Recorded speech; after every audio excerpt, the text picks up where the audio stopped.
Hey guys, I hope all is well. Thank you for joining me for this Truth Talk episode. In today's episode, we will be talking about Youngboy and Lil Durk's beef. But before we begin, I just wanted to take a moment to thank you guys for all the support you guys have shown the channel over the last 2 years. We made it to 200K. Our movement is truly growing. I started this channel a little over 2 years ago now, and I never expected this channel to get this big. I pray we keep on growing and helping more people see the truth. Once again, thank you all. Now let's get right into it.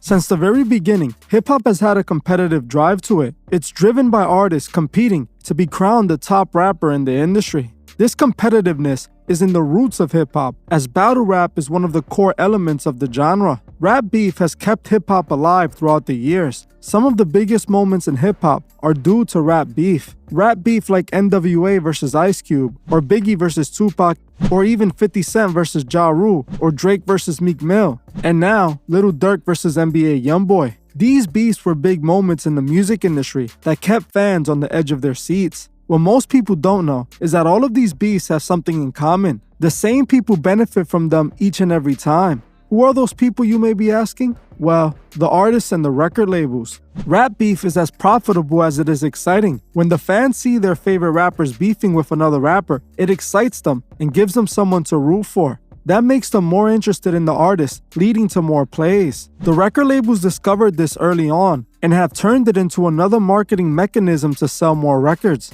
All the way back in 2002, the New York Times reported that rap beef in hip-hop was generating over $1.6 billion a year. This meant that not only was rap beef profitable for the record labels, but it was making overall a big chunk of the yearly revenue hip-hop music was producing. The moment the labels saw the value of rap beef, they sought out to exploit it, like they have been doing for the last 30 years. What most people don't know is that most of the biggest beefs in hip-hop have been orchestrated to sell records and push agendas. I'm not saying all rap beef is fake or orchestrated, as some of these situations have dire endings, but the labels and the artists have definitely staged most of these situations to sell more records and build up hype. Kanye is an artist who has used stage beef to build up hype for his releases on different occasions. I'm pretty sure most of you remember the 50 Cent versus Kanye beef that, even though never got serious, was used as a marketing strategy to promote Kanye and 50 Cent's album. The beef was hyped up by the fact that 50 Cent said he would retire if Kanye West sold more records than him. Kanye ended up selling more than 50 Cent, but 50 did not at all retire. This is on the lighter side of rap beef, but it's a perfect example of how the labels use it to make people buy records.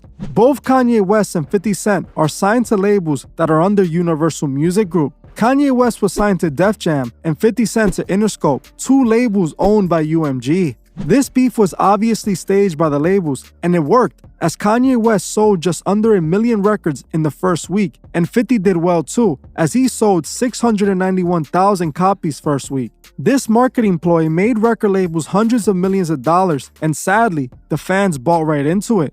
Another fake beef Kanye was a part of was his beef with Drake. Just like Kanye did with 50 Cent, he staged his beef with Drake in order to hype up his album. Then, not long after, they acted like they squashed the beef just for Drake to once again act like he's beefing with Kanye again. But once again, both of these artists are signed to labels under UMG, and the beef never leads to nothing serious. These artists aren't enemies, they're label buddies, owned by the biggest record label in the music industry, UMG. These record labels come up with these storylines, and the artists do as they're told. One beef that most people know it's real is the situation between NBA Youngboy and Lil Durk. A beef that started over a very serious situation, the loss of King Von. Back in 2020, King Von, who was signed to Durk, was taken out by Quando Rondo's close friend, Lil Tim, in an altercation that broke out between Von and Quando at an after-hour hangout spot. Quando is signed under Youngboy's Never Broke Again label, which associates Quando with Youngboy. This meant the moment Von was taken out by Quando's people, Durk and Youngboy were now mortal enemies. Ever since that day, there has been tension between both sides, leading to sneak disses and even worse. It has been almost 3 years since the Von situation happened, and both Youngboy and Durk seem to have continued on with life. Youngboy scored a massive victory in one of his court appearances, while Durk signed a massive record deal with Alamo Records, worth an alleged $40 million. Both seem to be far removed from the situation that happened in 2020. The whole time these artists were continuing as usual, the fans were antagonizing the beef, telling Durk to slide for King Von. something that didn't seem like it was going to happen no matter how much the fans wanted. Back in the end of 2022, Youngboy also made it clear that he wasn't going to be beefing with rappers no more when he went on to announce his Stop the Violence campaign.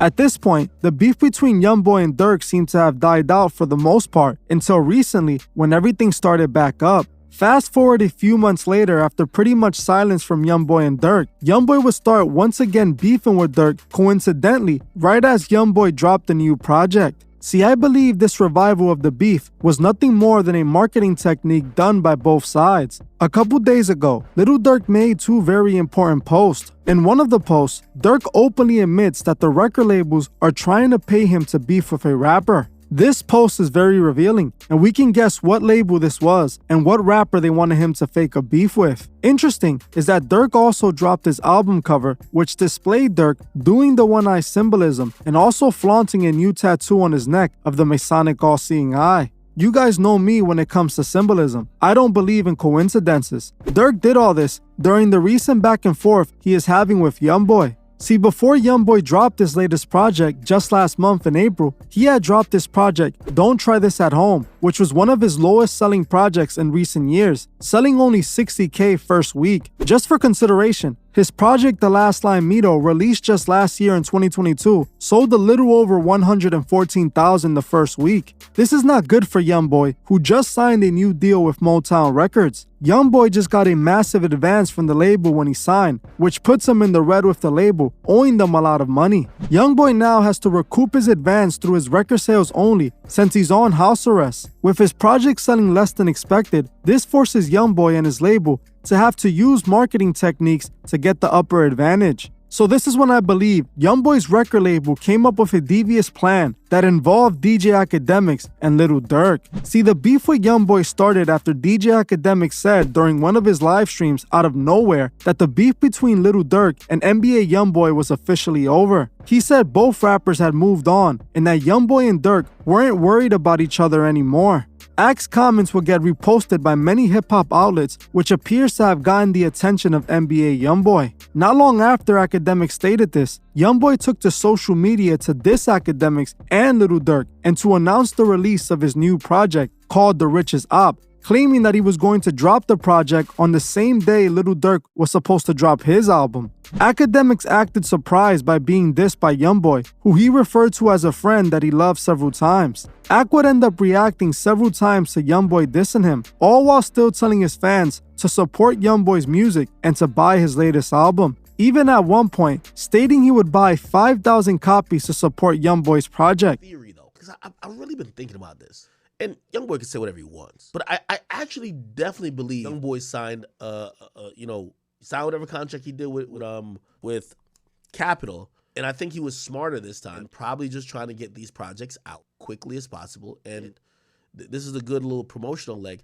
I still don't think it works in terms of sales. So this is I confidently I'm gonna try to buy $5,000 worth of CDs for me. I'm gonna see if that's even possible. Youngboy would end up dropping his surprise project, doing just under 60,000 copies first week, which didn't perform better than his previous flopping project, but still a success for him since he just dropped the project a month ago. If we combine both projects together, he sold over 110,000 copies. Youngboy put out a bunch of random throwaway songs and used his beef to sell it to his fans. He was not publicly beefing with Durk for a while, as he just said he was no longer going to promote violence. All of a sudden, because of a joke Academiks made, he goes and jumps right back into beef. I also found it suspicious that Academiks didn't react like he normally does when people diss him. Normally, Academiks would have gone on an hour rant dissing Youngboy, but instead, he just said he loved Youngboy and he was disappointed that he was dissed by him. Academiks recently went on a stream and openly admitted that beef sells, basically implying that Youngboy finessed his fans, leaning into beef to sell records. NBA Youngboy sales are in, the projections at least, and actually I think this is a really good number for him, which it kind of shows that when he capitalizes off beef, it works for him, right? So his album Richest Op is on pace to sell 58,000 copies first week. He announced this project 3 or 4 days, maybe a week before, whenever it was. And essentially, he's going to do almost the same numbers that he did with his last project, that mad promo. He did a Billboard interview. He was shooting all type of video. Almost like he was doing all stuff to promote that last album. And he sold like 62,000 copies. This album is pretty much predicated off of the competition, beef, and excitement around him dissing Durk, or him challenging Durk, whatever you want it. And it's about to do the same numbers. It just kind of shows that, beef does sell, right? This is the biggest proof that beef sells for these artists. And if you don't believe it, I don't know what else bigger proof. Do I think these numbers are good? I think it's good, this particular tape. I thought it was going to be around in the 40,000 range.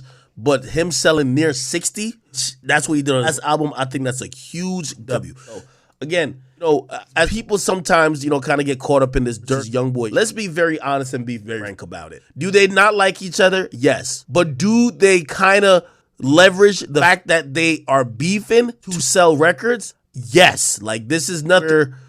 Both of them don't understand that people who don't like Youngboy because they like Durk will be intrigued anytime Youngboy disses Durk. I'm gonna be honest with you, this is gonna be a big W for both of them, because I think without this beef, or without Youngboy positioning this album like how it is, I think this album only does like 30K, right?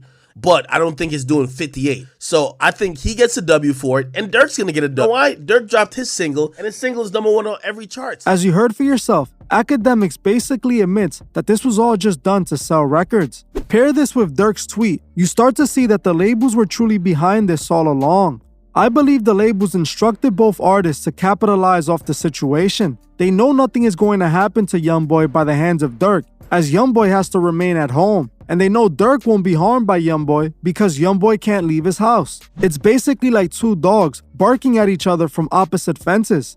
Don't get me wrong, I'm not saying the entire beef between Youngboy and Durk isn't real. I do think some people associated with Vaughn are beefing with people associated with Youngboy, but it's really Quando that they're after. I'm not gonna lie, things for Quando have gotten serious, but for Youngboy, not really at all. Durk has yet to run into Youngboy and do anything to him. It's clear to me that Durk used this moment to push his song with J. Cole, unsurprisingly, after previewing his Masonic album cover. In my opinion, the record labels don't only push beef to sell records, they also do it to push a very destructive agenda. They know these beefs promote destruction to urban communities. They know just how this music can influence the mind. So many kids in the street get taken out because of these petty beefs. Beefs that these rappers are promoting. The record industry is completely rigged, and everything we see is like the WWE. Nothing but scripted stories to push agendas and make billions. If back in 2002, the record industry made billions off of beef, just imagine today, where the labels are literally signing all the Bronx drill rappers that are popping up, and also signing whoever they got beef with. Promoting destruction, leading the youth to a burning end. We must not let these record companies manipulate our minds. They sit in their offices looking for a new way to take advantage of the masses. We know who runs the industry.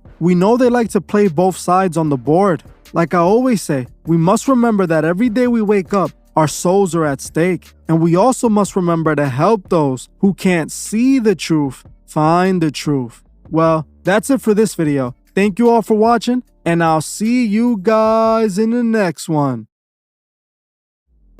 I just want to give a special shout out to the Truth Movement members. I truly appreciate every single one of you. If you'd like to further support the channel, join the Truth Movement, or you can join me on Patreon where I drop exclusive videos monthly. The link would be in the description. Another way you can further support the channel is by checking out the Truth Fist store and seeing if you find anything you like. Every purchase you make goes directly to helping the channel and furthering Truth Records. Also, please leave a comment on your thoughts below and on any future topics you would like to see me cover on my channel. If you're new to the channel, make sure you subscribe and hit the bell so you can be notified when I drop new videos. If you like this video, please leave a like as it helps other people find these videos. You can also find me on TikTok and Instagram and follow me there for more truth. Thank you all for watching, and I'll see you guys in the next one.